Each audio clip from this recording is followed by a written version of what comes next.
Well, thank you very much, everybody. This is an honor. What a beautiful group of people you are. You are good. I wish I looked like you. I would have been president 20 years ago if I looked like you. But I want to give a special hello to Al Udeid Air Base, sometimes referred to as the Deed. That's a little sinister term, the Deed. Today, we can all relax and be at ease, and we're going to have a little fun. I have nothing else to do, so let's have a little fun, right?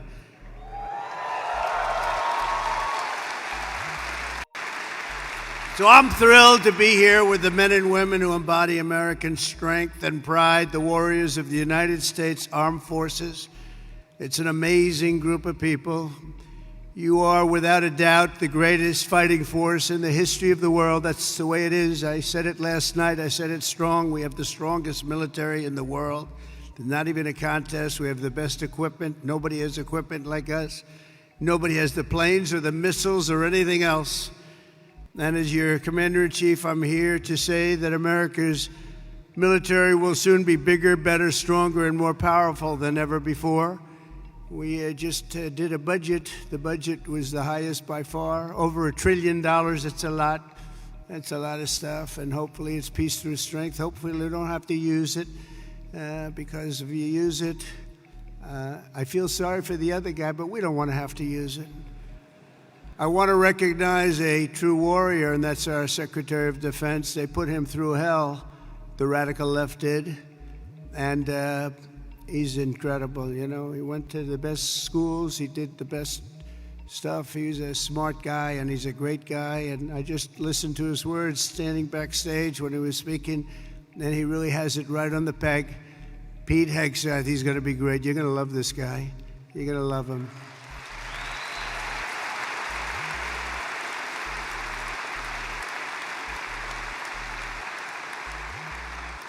And I also want to influence you to clap for a man who's a great influencer. In fact, my son, Barron, said, "Dad, you got to do an interview with somebody I hadn't heard of."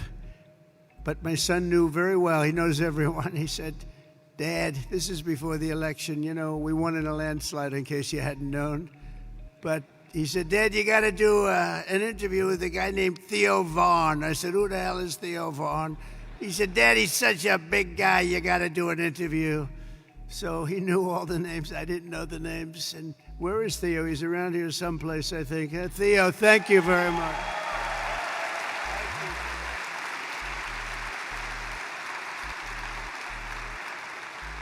That's Barron. You know Barron. He said, "You got to do with them." We had a good time, right? Had a good time. We had like 270 million people that listened. So you know what? I think Barron was right.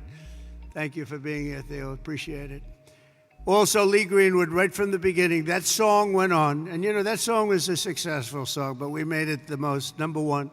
We made that song, it's the top of the list of that type of song. That's a pretty big, I don't want to go into the list because you'll get upset with me if I do.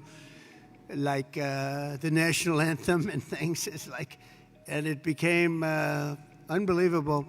And I was saying you could get Elvis or anybody else to do a song.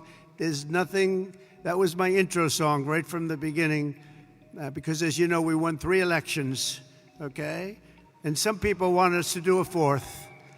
I don't know, we'll have to think about that. You saw the new hat. The hottest hat is, it says, Trump 2028. We're driving the left crazy when you see that.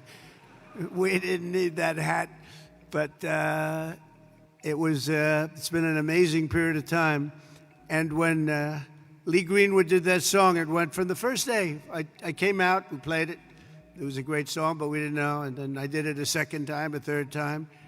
And that was 968 rallies ago. Can you believe that? We did 968 rallies. There's another hat says 968. I said, what the hell does that mean? That's the number of rallies. I said, you have to be kidding.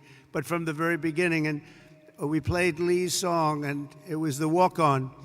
And then for the last inauguration, I had all the big singers, they wanted to do a song for me, and they wanted to have me walk on to their song, and my people, "Oh, that would be nice, that would be nice." And when I heard about it, we were all set. We had a lot of them, and I heard about it. I said, I'm not switching. Are you kidding me? I'm not switching. So we stick with Lee, but there's nobody could have done better than Lee. And he's been so loyal and so great. And it's been really about 9 years of that stuff. And, we had really, honestly, we had 3 unbelievable campaigns, and it's been an honor. And there's nobody been stronger than the military in terms of backing us, nobody. So I just want to thank you all very much. Great honor. Thank you very much.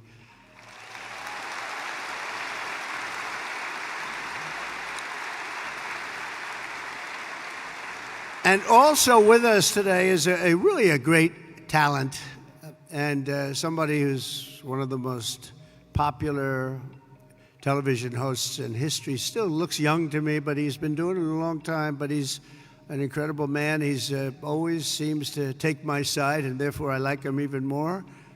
But he has common sense. We talk about common sense all the time, but he's one of the biggest in the history of television.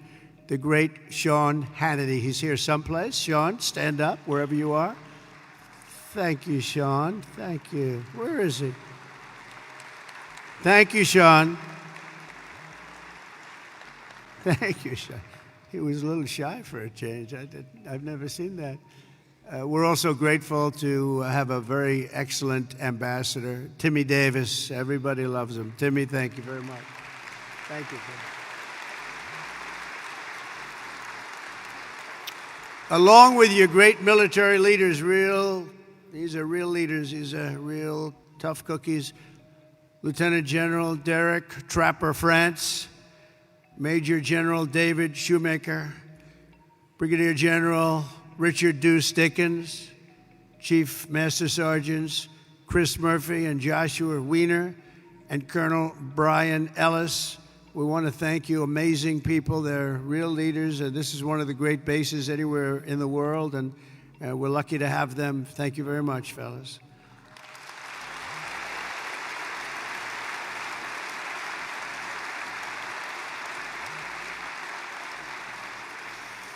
And a very special thanks as well to our partners from the Qatar Army and Armed Forces.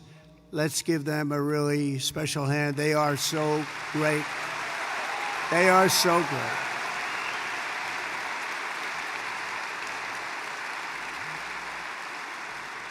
And in particular, we want to give a little special applause for somebody that's been so good. Deputy Prime Minister and Defense Minister, Saud. Where are you, Saud? Thank you very much. Great. Thank you. Thank you. It's an honor. Yesterday, we signed an agreement for Qatar to purchase $42 billion worth of the finest American military hardware, including THAAD missile batteries, Pegasus refueling aircraft, Desert Vipers, light armored vehicles, amphibious combat vehicles, the MQ-9B, and the Sky Guardian drones. That's all the best stuff. If it isn't, please stand up and tell me and we'll get something else. But I believe it's the best. Qatar will also be investing $10 billion to support this massive base in the coming years, and there's no place like it, they say. And a man, the leader, Amir, he's been a special friend of mine for a long time, long before I did the political thing.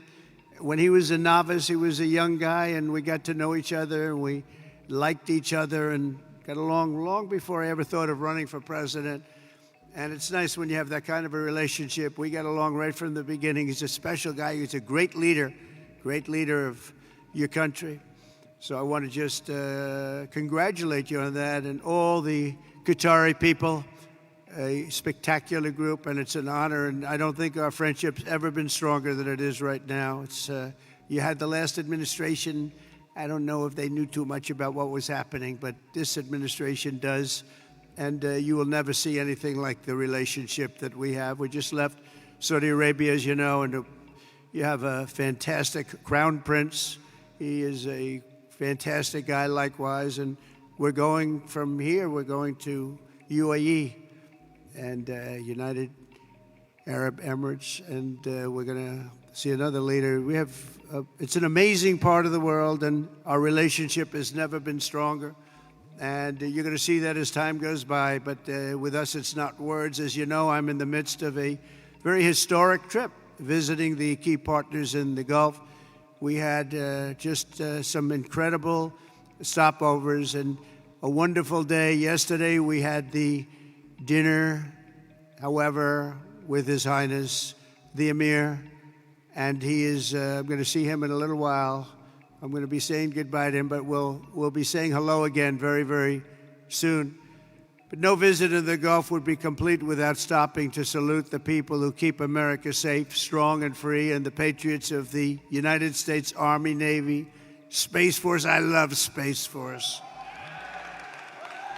That's I have to say, that's my little baby. You know, I started that. They said, that will never work. Oh, it worked. You know, we were way behind Russia and China, and now we're way, way ahead of everybody. So Space Force, I'm very happy. That was not since the Air Force has that happened. So we created a force, and it's a big force, and it's a brilliant force. So Space Force, thank you for doing such a great job. The Marines, and of course, the United States Air Force. Al Udeid is the home of the legendary 379th Air Expeditionary Wing, known as the Grand Slam Wing. We also have the 1st Expeditionary Theater Support Group. You got them all. And let's not forget the top-notch Army soldiers from the 11th Air Defense Artillery, the Imperial Brigade. Thank you, fellas. That's great. We also have the 8th Expeditionary Air Mobility Squadron, known as Mighty Ochos. Where are the Ochos? We don't want to fight with them. All of you are the tip of the spear. You're the finest we have. Anywhere in the world, you're the finest we have. You're the finest anyone has in the fight against the enemies of civilization.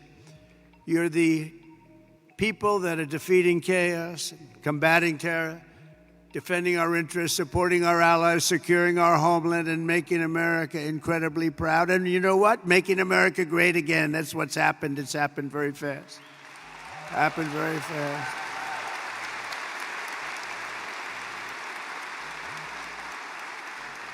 As president, my priority is to end conflicts, not start them, but I will never hesitate to wield American power if it's necessary to defend the United States of America or our partners. And this is one of our great partners right here. When we're threatened, America's military will answer our enemies without even thinking about it. We have overwhelming strength and devastating force. And we had people that didn't like to talk about that, you know. They didn't want to talk about the level of quality that we have. They didn't want to talk about anything. We're going to have a big parade this year, you know, in Washington, D.C., a real parade.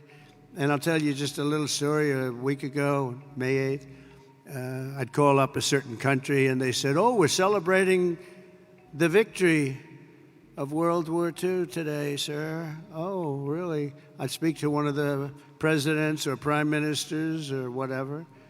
And they were so busy. Oh, yes, we're celebrating the victory of World War II. Then I speak to another one, and they were celebrating. And the fact is, Russia was celebrating. France was celebrating. Everybody was celebrating but us. And we're the ones that won the war. We won the war.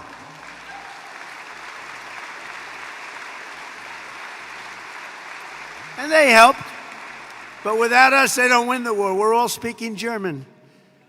You know that, right? Without us, they're speaking German, maybe a little Japanese too. We won the war, and we're the only ones that didn't celebrate. So what I did is I got my crack staff over there, and we did it every time. We have May 8th, and we also have the date in November, that sacred date in November for World War I, because we won that war too. But think of it, I'm calling. Now, we love France, right?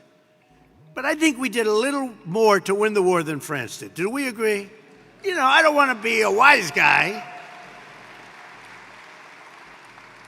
But when Hitler made his speech at the Eiffel Tower, I would say that wasn't exactly ideal. And I called up the president, Macron, good guy, by the way. Donald, we are celebrating our victory over the Germans. Oh, that's wonderful. No, we don't take credit for what we do. And I said, what the hell? Every country I've spoken to in the last week is celebrating the war but us. Isn't that terrible? So we're going to be doing holidays, but I said it has to be a working holiday because you can only do so many of them. We have a lot of holidays. I'm not so sure we should have them, and you don't have to go to work. Our country has to go to work. So we're going to have a working holiday for each one of those 2 dates. And we're going to be celebrating, too, because we should celebrate more than anybody else. And others did help a lot, but nobody helped like us. We wouldn't have won. I mean, the fact is, not winnable without us. And now we're stronger than ever before. I rebuilt the military in my first term. We had a great first term every way. We had the greatest economy ever, stock market up 88%, the biggest rise ever, all of that stuff. But the second term is going to be even better. We have over $10 trillion going to be invested in our country. And this little tour didn't hurt, I will tell you, between the 3 great places. I recently announced that I'll approve an unprecedented $1 trillion, as I told you. It's going to end up going higher investment in the U.S. Armed Forces, and that's a record as part of that effort. I signed an order to build the Golden Dome missile defense shield to protect our country from missile attack. Is everybody okay with that?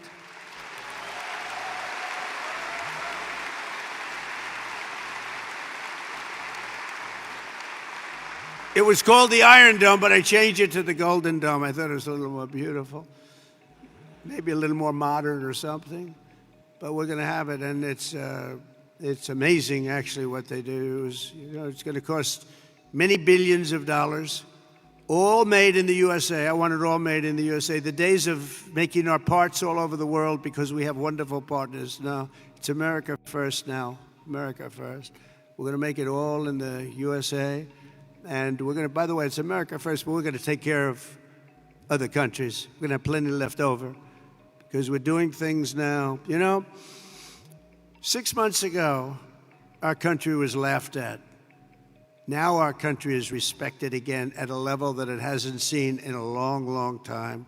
And we're going to keep it that way. And our Air Force will soon have the world's first and only 6th-generation fighter jet, the F-47.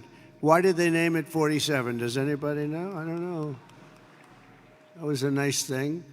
But it's quite the plane. They say there's never been anything done, but we're also looking at an increased version of the F-35. I think we're going to call it the F-55, which will be a double-engine plane. I like 2 engines on a plane. I'm sorry if I say that. But does that make sense to anybody? Does anybody agree? General, do you agree with that? I like it. Thank you. So many of you, sir, this engine is infallible. No engine is infallible. I like 2 engines on a plane. Should have been made with 2 engines. If I were here, you would have had 2 engines, and you would have had a lot of other victories, by the way. But we're going to do, when you think of it, Russia, Ukraine would have never started. October 7th, Israel would have never happened because Iran, as you know, is broke. They were unable to fund Hamas or anything else. It wouldn't have happened. We wouldn't have had the disaster of Afghanistan, the leaving. We were getting out, but we're getting out with dignity and strength. We're going to keep Bagram Air Base. We weren't going to give that up because it's 1 hour away from China. 1 hour. You know who occupies it now? China. The damage that administration did to this country is legendary, allowing 21 million people through an open border where anybody could walk into the United States of America is something that will never be forgiven. Grossly incompetent and evil, bad people too, bad people. But the real strength of our military doesn't come from its fighter jets. It really comes from our people. That's you. It comes from our people. You're unbelievable people. The aptitude and all of the things you have to do what you do. I look at some of those engines, and I'm a pretty smart cookie. I would tell you I'm real smart. And I look at you, and you take those engines apart and put them back together, blindfolded, and fix them up. It's amazing what you're able to do. And then to fly them, just incredible. You're incredible. You're a very special group of people. And that's why in my 2026 budget includes across the board. Maybe you don't want it. Look, for the good of the country, you don't have to take it. Pay raises for each and every one of you, substantial pay raises. But you don't have to take it.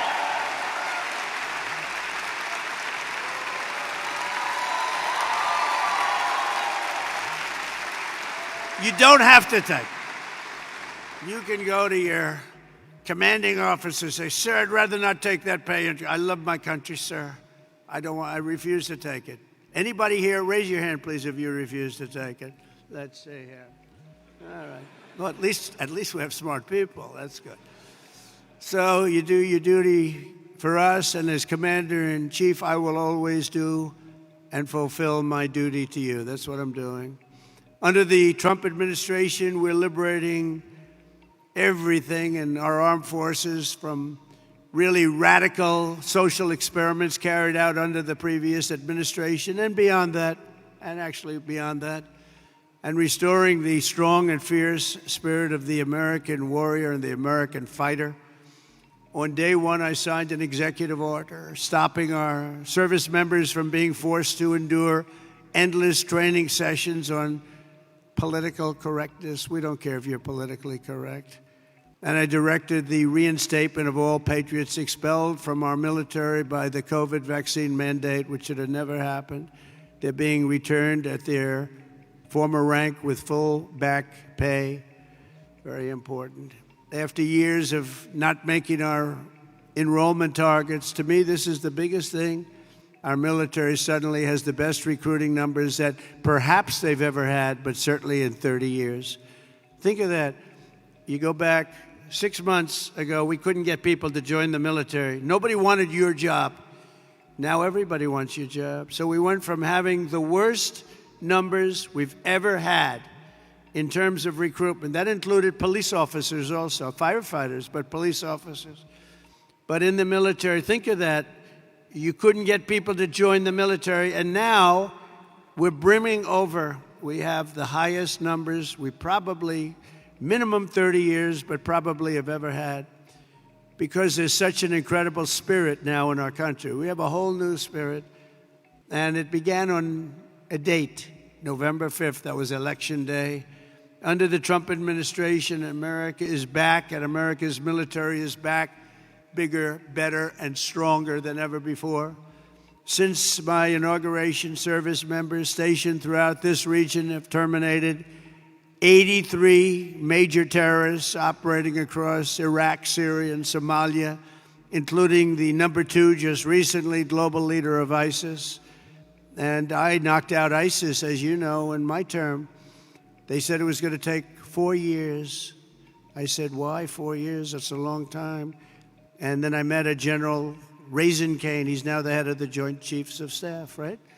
And he was great. He said, we can do it in 3 weeks, sir. I said, well, I was told 4 years, General, by your television generals in Washington, D.C., and he didn't want to be disrespectful to them. He said, sir, I'm telling you, if you want, we can do it in 3 weeks. And that's what he did. He knocked out 100% of the ISIS caliphate in 3 weeks.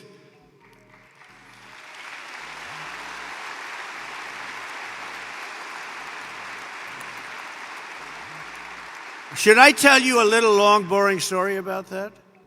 Yes? Okay, some of you have heard it because it's sort of a cool story, but I was wondering why we couldn't defeat, ISIS. We have this great military, all these great jets that we have, new all over the place, the best in the world, the fastest, the best.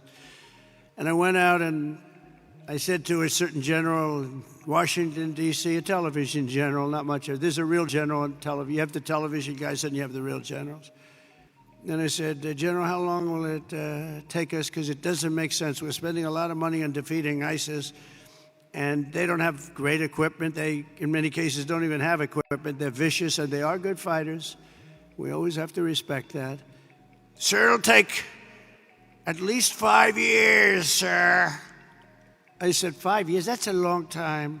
You mean we have jets, they have knives, and it's going to take 5 years? Yes, sir. I said, I don't really believe that. So I did something that I've never done before. I said, I want to go to Iraq. and I want to meet with the people in Iraq because maybe they're different, but I couldn't understand how a large and powerful terror group could last so long. And so I scheduled a flight, meaning I left at 3 o'clock in the morning. It was pitch black. We left very, very under guard. We traveled through Washington, D.C. There was nobody around. Got to the hangar at about 3:15. Air Force One was waiting for us. Pilots, best-looking human beings I've ever seen. Even better looking than Tom Cruise, and he's a friend of mine, okay? These guys were central casting, and they could also fly. And we headed out about 3:30 in the morning, pitch black. We headed for Iraq, and nobody knew I was going, nobody. And we're flying, and we're starting to get close.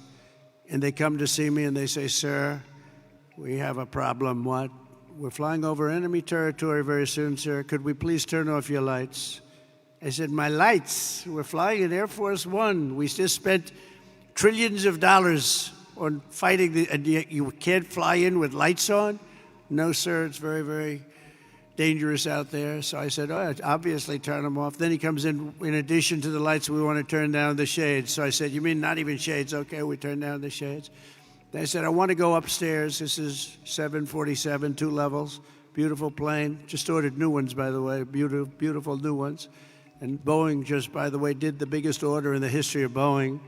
Just did with your beautiful territory right here. They ordered, I think, 160 planes. I think it's the largest order ever for aircraft. So I salute the people from Boeing, Kelly, and everybody, and General Electric. The engines are General Electric Super Prime, and I really think it's great.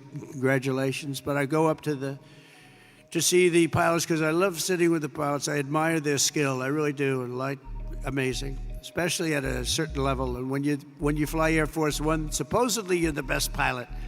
So I hope that's true, by the way.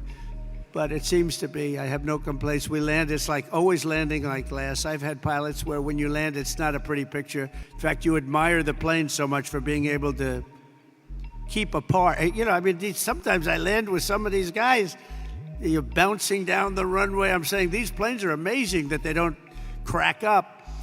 But these pilots land, and the 747's a hard one to land, but they're great. So I go up, I see the pilots, I say, "Hi, Captain." The guy's a handsome guy. We've got a blonde flat top. I'd like to have a flat top like that.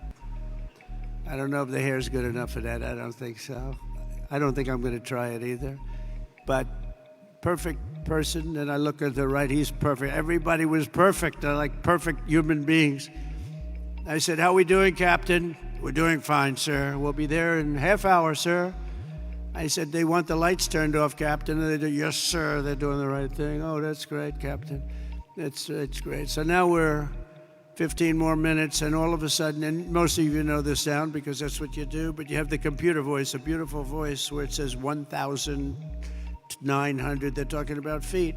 So when you're in the big planes and sophisticated planes, the voice comes on, and I'm sitting back there watching them fly it beautifully, and I'm still not 100% happy with the statement that he agrees that the lights should be turned off. I would have preferred that he said, "No, there's no problem."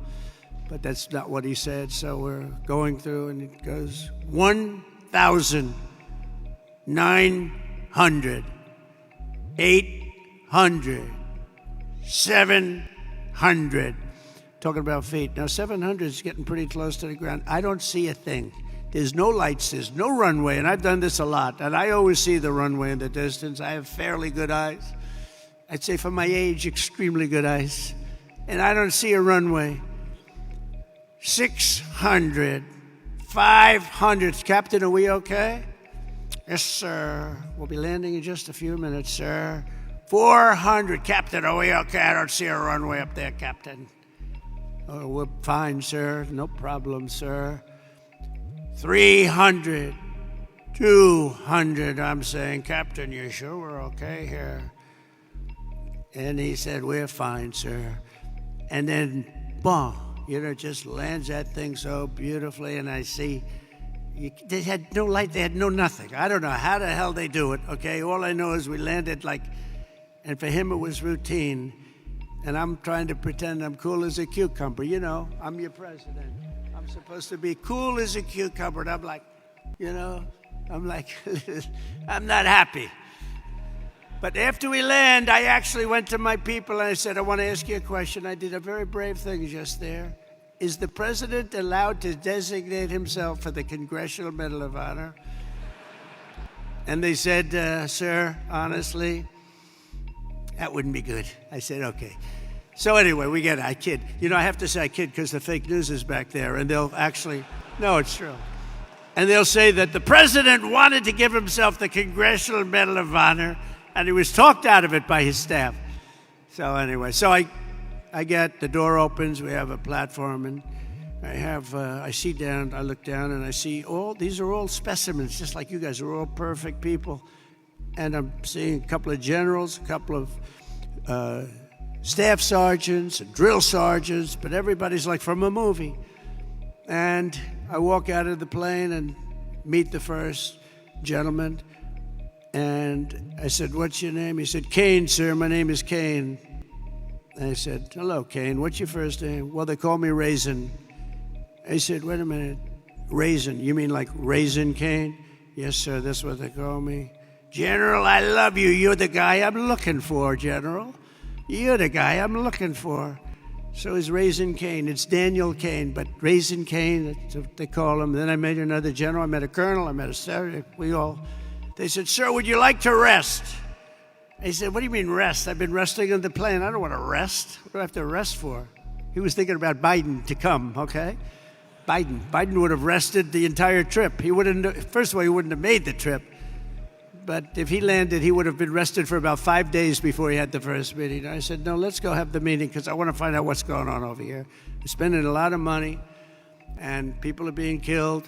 I want to find out why it's taken so long, so let's go right away. So we went to almost like just a very secure room that was in the form of a boardroom. Very professional, however. It was very highly sophisticated with the equipment. Best you can buy. We have the best you can buy all the time. But I went into the room and I said, General, so they tell me in Washington it would take 4 to 5 years to defeat ISIS. And I want to know from you, is that true? Or is that, no, sir. But it's not my place to say, sir, because they are the ones that call the shots. I said, well, if you disagreed, it's not the military way, sir. You have to listen to them. That's a chain of command. I said, oh, that's great. I'm not sure I like that system. But how long do you think it would take you if I gave you total authority to go in and knock the hell out of them? So it would take approximately 3 weeks.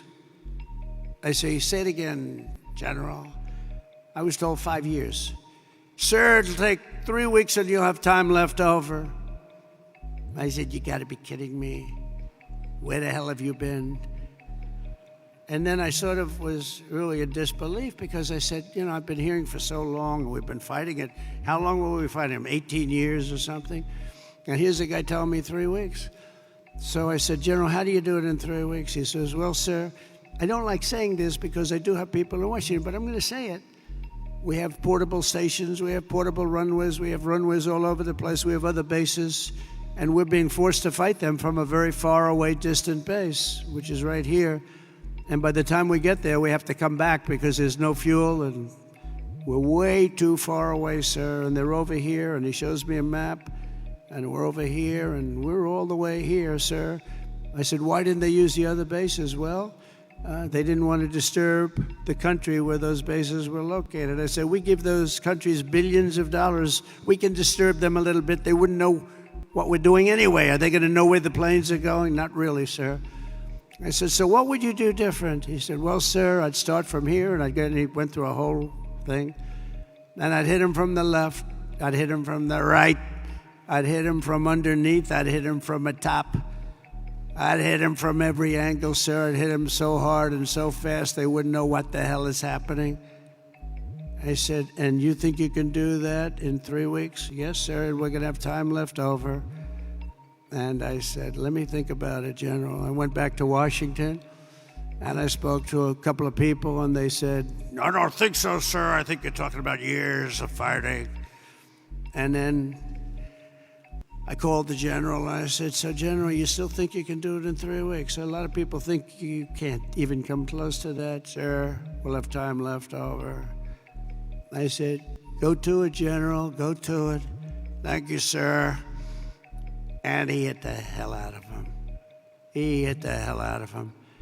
And he calls me up, "Sir, we have a lot of these people, and if you want, I can finish it off right now, sir."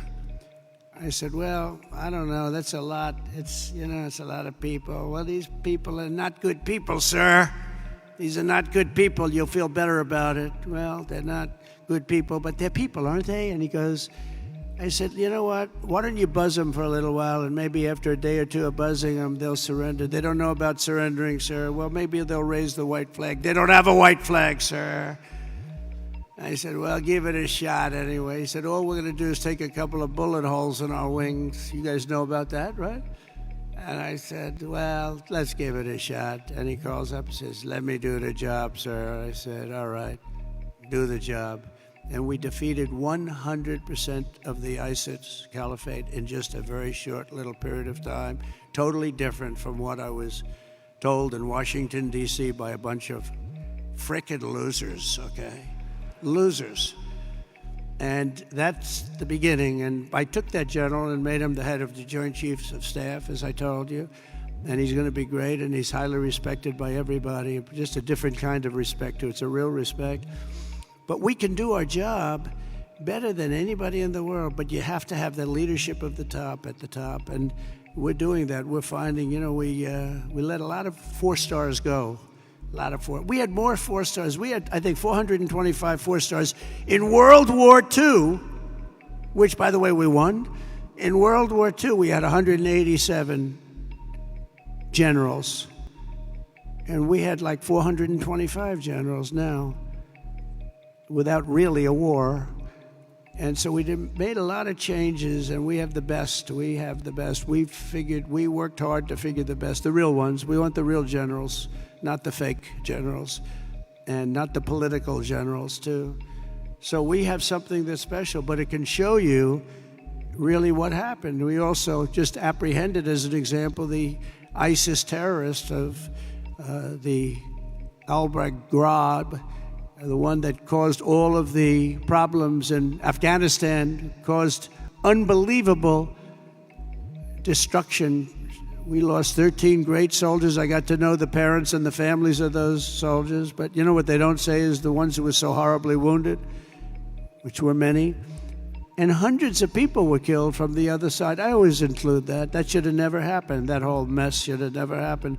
I think it was the most embarrassing day in the history of our country. And we're not going to have things like that happen anymore. And again, we should have kept the air base. We should have kept it. We let it go, and we left, and it was a very embarrassing moment in the history of our country. That'll never happen again. There are a lot of people that said that Russia went into Ukraine. When they saw that, they said, "Wow, we didn't think that was possible," but it's not possible any longer, I can tell you. That's another one would have never happened if I were president. Russia would have never gone into Ukraine. All of those things, they would have never happened. But the Afghanistan withdrawal, not the fact that they withdrew, but the fact that the way they did it was so horrible and so embarrassing. So we brought this horrible person to justice, to American justice. We caught the person that set off that bomb. And all of this is possible because of the work that you do with partnerships that you forge. In this case, it was Pakistan. And by the way, I don't want to say I did, but I sure as hell helped settle the problem between Pakistan and India last week, which was getting more and more hostile. And all of a sudden, you'll start seeing missiles of a different type. And we got it settled. I hope I don't walk out of here and 2 days later find out that it's not settled, but I think it is settled. And we talked to them about trade. Let's do trade instead of do war. And Pakistan was very happy with that, and India was very happy with that, and I think they're on the way. They have been fighting for about 1,000 years, in all fairness. So I said, I could settle that up. I could settle anything. Let me settle it up. Let's get them all together. How long have you been fighting? About 1,000 years. Oh, that's a lot. I'm not sure about that.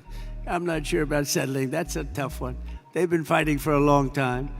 But we got that settled. Everybody was very happy, I'll tell you. That looked like it was really going to be escalating out of control. But with us today is the first sergeant of the 379th Wing, Master Sergeant Patrick Elders. Patrick, wherever you may be. Where are you, Patrick?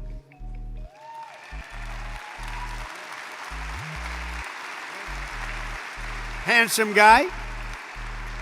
Wow. I'm looking at him from here, and it says after having served 22 years, he's a lot. How long have you been in, Patrick? Wow, that's amazing. It looks like he's like 25 years old. I'm saying 22 years. They said, we must have this mixed up. We don't have it mixed up. I guess when you love what you do, you stay young, right? And he loves what he does, no doubt about it. But having served over 22 years in the Air Force, he's one of his, right now, this is his 6th deployment.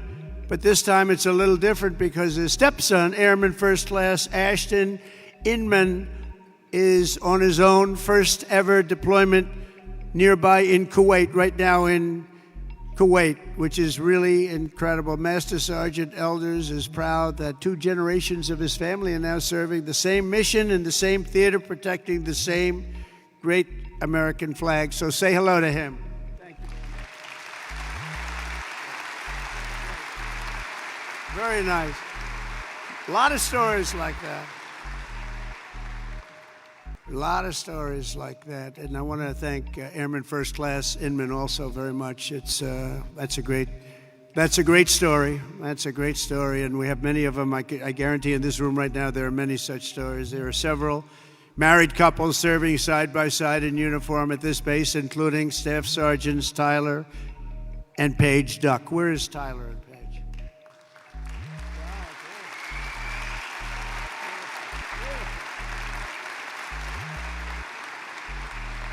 For years, they grew their relationship while Paige was deployed in the UK and Tyler was halfway around the world at Joint Base Elmendorf, Richardson in Alaska, conquering a 14-hour time difference. That's a lot of time difference. And now they're together at Al Udeid, and it's really great. So Staff Sergeants, congratulations. It's fantastic. The American people never forget that our service members and their families make incredible sacrifices each and every day so that all Americans can be safe and be free, and we love our amazing military families. Our military families are as good as you can get. The men and women here today are part of a noble tradition of service that has been passed down from one generation of Americans to the next, and your spirit and courage and sacrifice has always been there when we needed you the most. You're always there when we need you the most. With us today is Master Sergeant Michael Schlow, who happens to be from a small town in a place called Butler, Pennsylvania. Has anybody heard of Butler, Pennsylvania? Yeah.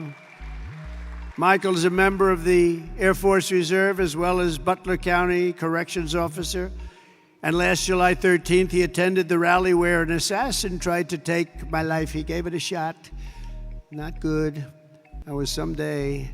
As soon as the shots were fired, Michael raced to direct law enforcement toward the sniper's perch, then worked to evacuate the rest of the crowd in a very safe manner. But Master Sergeant Schlow would be the first to tell you who the real hero was that day. He personally knew and really liked veteran firefighter, also a veteran of the military, great veteran of the military, who laid down his life for his country, really laid down his life for his country. His whole life was about his country. Corey Comparator, and he's become somewhat of a legend, I will tell you. He took a hard shot. Guarding his family. Master Sergeant Schlow, your commitment represents the very best in America. Thank you for your incredible service that day and forever, because that day was a horrible day, but you acted with incredible bravery. We've got reports about what you did. It was really amazing, and I personally appreciated it. That was That was a rough day. We don't want to have days like that. But Corey was an incredible guy, lost his life, guarding his wife and children. Every American warrior here today inherits a legacy of exceptional patriots who have defended our freedom for nearly 250 years. You carry on the glorious tradition of the heroes of Lexington and Concord, Gettysburg and Belleau Wood, Normandy and Midway. You embody the spirit of the soldiers who hoisted the flag over Fort McHenry and the Marines who planted the stars and stripes on the summit to Iwo Jima. That was a rough attack. You carry forward the mission of generations of Americans before you who marched through halls of gunfire, trekked over rugged mountains, stormed across scorching deserts, sailed through hostile waters, conquered unknown dangers, and poured out their blood and guts on battlefields all over the world. The military is incredible, and we won our independence. We preserved our union, protected our way of life, defeated fascism, crushed terrorism, liberated millions and millions of people from bondage, and brought communism to its knees. It's what we did. And now we're going to defend America from all enemies, overcome all obstacles and dangers, and as one nation, we're going to build a future of peace and prosperity for generations to come. Together we will stand strong, we will stand proud, we will live free, and we will fight, fight, fight, and win, win, win.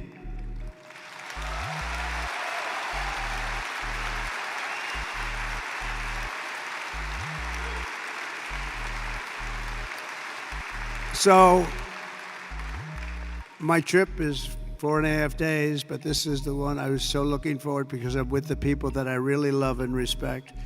We love and respect you. This is what you're doing, the service you do for your country. You keep us safe.